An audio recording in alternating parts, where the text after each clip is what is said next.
Salut les gars, salut la team, j'espère que vous allez bien, j'espère que vous portez bien.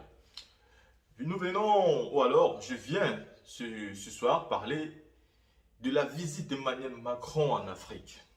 Emmanuel Macron a visité plusieurs pays, mais nous avons une vidéo qui est sortie de nulle part. C'est la vidéo entre Emmanuel Macron et le président du Niger. Après que Emmanuel Macron est passé par le Cameroun, par le Bénin et la Guinée-Bissau, nous avons vu qu'en Guinée-Bissau, Emmanuel Macron et le président Mbalo ont décidé de menacer clairement le Mali. Chose qui ne nous a pas du tout plu et nous avons fait une vidéo là-dessus. Ceux qui n'ont pas vu, vous pouvez partir sur Jeune Conscient. Je pense que si vous êtes là, vous pouvez tout juste regarder la dernière vidéo. Monsieur Emmanuel Macron et Mbalo ont décidé de menacer trois pays, dont la Guinée, le Burkina et le Mali, pour coup d'État. Et pourtant, en Afrique, nous avons beaucoup de présidents qui sont très mal élus, qui sont donc des présidents illégitimes, même s'ils sont légaux. Aujourd'hui, vous aurez ici une vidéo du président du Niger qui a décidé de répondre de manière claire à Emmanuel Macron. J'appellerais ça une humiliation.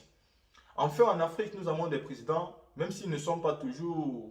C'est-à-dire, même si nous ne sommes pas toujours d'accord avec eux, commencent au moins à prendre leurs couilles et commencent à prendre le taureau par les cornes en répondant au président français d'une manière froide, claire, sans détour et en regardant la presse française dans les yeux. Vous allez apprécier avec moi ici une vidéo claire, nette, concise et précise qui va tout droit à l'Occident, aux Américains, mais aussi aux Français et à l'ONU. Comme moi j'ai pu la juger, je vais vous laisser la possibilité de juger cette vidéo aussi. Et après, nous allons venir pour la conclure. Écoutons donc le président du Niger. Donc, il faut qu'on fasse attention de tenir compte de la géostratégie et de la géopolitique internationale. La Russie, elle est dans un club, dans un bloc des puissances émergentes, des grandes puissances nucléaires émergentes. Vous avez la Chine qui est avec la Russie, qui fait 1,5 milliard d'habitants. Vous avez l'Inde qui fait 1,3 milliard d'habitants qui est avec la Russie. Vous avez le Pakistan qui fait près de 200 à 500 millions comme ça d'habitants. Vous avez la Turquie qui fait dans les 300 millions d'habitants. Et ici en Afrique, quand vous regardez, il y a l'Algérie qui est un allié inconditionnel de la Russie. Vous avez l'Afrique du Sud. J'en passe, il y en a beaucoup de pays émergents qui sont avec eux dans ce groupe. C'est un groupe qui militent pour un nouvel ordre économique international. Ils sont en train de se battre pour que le monde soit multilatéral. Ils veulent rompre avec l'unilatéralisme imposé par les États-Unis. Les États-Unis veulent imposer leurs lois, leur seul dans le monde. C'est ça en réalité les enjeux. Nous devrons comprendre ces enjeux et regarder vers où il faut se mettre. Soit on est non aligné ou bien on s'aligne sur un bloc qui défend nos intérêts. C'est ça la géopolitique. Mais suivre les Français, vous avez vu en Ukraine, les Européens ont encouragé et ont soutenu le président ukrainien à défier la Russie. Aujourd'hui, il est dans des problèmes. Ils ne font que lui envoyer des armes et il ne peut pas les défendre. Aujourd'hui, c'est la Russie qui va décider de la fin de la guerre. Même si la guerre prend fin, c'est en fonction de ce que la Russie va poser comme condition. Donc, vous voyez, c'est une guerre qu'ils ont créée de toutes pièces. Le président Erdogan, compte tenu de ses relations avec les Russes, il a voulu créer des conditions pour une sortie honorable. Mais les Américains et les Français, comme ils ont un autre agenda, ils ont saboté cet arrangement. On devrait tenir compte de nos intérêts. Ces gens-là, ils ont allumé la guerre en Europe de l'Est, croyant qu'ils peuvent tirer profit. Eux, les Américains croient que la guerre va finir vite et l'Ukraine sera détruite. Ils vont reconstituer l'Ukraine et l'Europe sera affaiblie. Donc, l'Europe sera dépendante d'eux, la Russie sera affaiblie. Donc, tous les calculs sont faussés. Et nous, en tant que Niger, pays pauvre, on doit faire attention. On doit faire attention. Les Français, apparemment, il leur manque de la géopolitique et de la géostratégie. Sinon, un pays comme la Russie qui fait 31,58 fois la France, 31,58 fois la superficie de la France. C'est ça la Russie. C'est presque un continent. C'est elle qui fournit 40% de leur consommation en énergie à l'Europe, toute l'Europe. C'est elle qui fournit 34% du blé et du maïs au monde entier.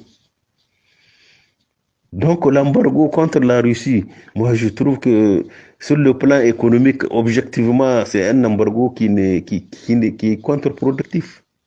Puisque la Chine est prête, elle est prête à observer les besoins que les Européens refusent d'acheter à la Russie. La Chine a besoin de l'énergie. C'est un pays qui consomme beaucoup d'énergie, qui est 1,5 milliard. L'Europe, elle ne fait que 700 millions d'habitants. Donc, les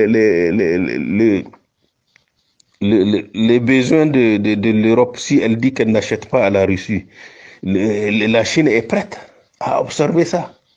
Donc l'embargo est où? Il est contre les Européens, pas contre la Russie. Vous avez l'Inde qui fait 1,3 milliard, un grand consommateur. Vous avez la Turquie, vous avez le Pakistan.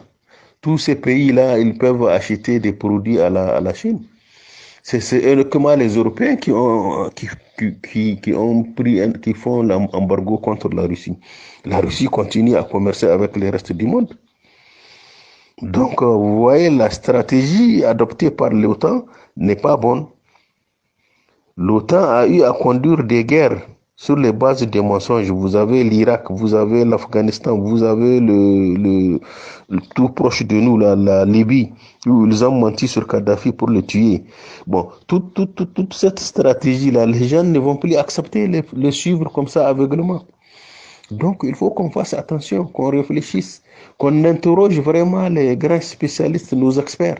On a des experts en géopolitique, en géostratégie, des experts militaires, des historiens. Tout ça, il faut créer des conditions pour eux. Ils font ça chez eux avant de prendre des décisions. On ne doit pas suivre comme ça parce que la France veut quitter le Mali, venir s'installer chez nous. Non, il faut qu'on fasse attention.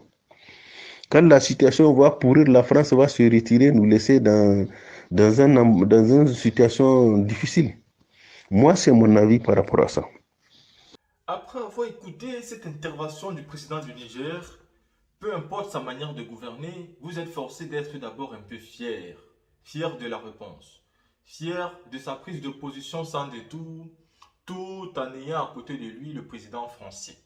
Le message est fort, le message est important. Emmanuel Macron qui a décidé de venir en Afrique pour draguer les Africains et tout faire pour faire la guerre de communication contre la Russie, est en train de se rendre compte que les Africains ne sont pas des enfants et qu'ils sont assez grands aujourd'hui pour prendre leurs propres décisions. Les Africains aujourd'hui peuvent voir, comprendre, calculer et imaginer qu'ils peuvent faire leur bien ou pas du tout. En quelques mots, l'Afrique aujourd'hui a clairement compris que pour s'en sortir, elle a besoin de la Russie. Et la Russie de son côté, pour être sûre de sa prédomination ou alors du changement de l'ordre mondial, a impérativement besoin d'aider les Africains à avoir un développement au moins militaire. Donc la Russie, pour sa bonne gouvernance, pour sa bonne marge, pour son avenir certain, a besoin de l'aide des Africains. Et pour ça, la Russie doit tout faire pour aider les Africains à se développer, surtout militairement. Parce que s'ils sont bien développés militairement, une chose est sûre, ils pourront alors être du côté des Russes.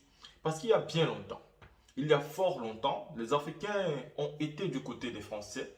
Les Africains ont suivi les Français, les Américains, l'ONU et tout le bazar. Et jamais les Africains n'ont évolué dans leur tentative de changement, dans leur envie de changement. Aujourd'hui, les Africains sont en train de tourner Emmanuel Macron en bruit seulement en Guinée-Bissau. Quand il est arrivé, ce jeune président, avec son pays de très peu d'habitants, a décidé de menacer le Mali, le Burkina et la Guinée. Des pays qui ont subi des coups d'État, bien évidemment parce qu'ils avaient des présidents aussi très mal élus, des présidents dont le peuple ne voulait plus, et l'armée dans tous ces pays avait tout simplement décidé de faire le maximum d'efforts de limiter les dégâts. Et en limitant les dégâts, ils ont été obligés de faire partie des présidents qui étaient déjà en place, qui étaient élus selon la France de manière légale, mais pour nous, c'est de manière illégale. illégal quand on sait qu'il y a eu tripatouillage, quand on sait qu'il y a eu tricherie, quand on sait très bien que les urnes n'ont pas été totalement respectées parce que c'est ça l'Afrique. Nous avons besoin prochainement des élections transparentes. Des élections où des résultats pourraient aussi très vite sortir comme ça se passe en France et partout ailleurs. Nous avons besoin que les présidents africains commencent à respecter le nombre de mandats et qu'ils commencent déjà à respecter la Constitution. Nous avons besoin que les présidents ne se prennent plus comme des rois, que les présidents sachent qu'en Afrique, ce n'est pas la royauté, mais c'est le pays de plusieurs habitants. Nous avons besoin que les Français apprennent à respecter les Africains. Nous avons besoin que les Européens apprennent à respecter les Africains. Il y a bien longtemps, nous avons fait des accords avec eux. Nous avons marché main dans la main avec eux, mais nous n'avons jamais évolué. Ceux à qui ça a toujours profité, c'est à eux et bas. Le temps a changé, le temps est révolu. Aujourd'hui, les Africains pensent que faire des accords avec la Russie et la Chine, c'est un avantage pour eux. Peu importe si les Français pensent que c'est juste ou pas du tout, les Africains sont assez grands pour savoir ce qui est bien ou pas pour eux. C'est pour cette raison que j'ai apprécié le comportement de M. Paul Biya vis-à-vis de Macron, qui a joué le sourd sur les questions qui ne l'intéressaient pas et qui bien évidemment a répondu normalement à toutes les questions qui l'intéressaient. Après cela, j'ai également aimé la position de M. Macron au Bénin quand le ministre de M. Talon a même décidé d'essuyer son épaule quand M. Macron a voulu l'attraper vers l'épaule. C'est un geste qui m'a bien évidemment plu. Et quand ceci se passe, regardez ce qui se passe en Guinée-Bissau. On voit ici le président Ambalo avec Macron, on dirait deux clowns qui ont décidé, ou alors un clown, parce qu'Emmanuel Macron, il fait bien son business, il fait bien son bail, il fait bien ce qu'il est venu faire. Mais regardez le président de la Guinée-Bissau, c'est lui qui est amusant, c'est lui qui est un drôle de comédien et c'est lui qui devrait avoir honte. Je suis déçu de lui. La team, dites-moi ce que vous pensez par rapport à cette sortie du président du Niger. Dites-moi ce que vous pensez à la sortie du président Ambalo, président nouvellement élu de la CEDEAO. Dites-moi ce que vous pensez du président Biya à sa rencontre avec Emmanuel Macron. Et au final, dites-moi ce que vous pensez de sa rencontre avec le président Talon du Bénin.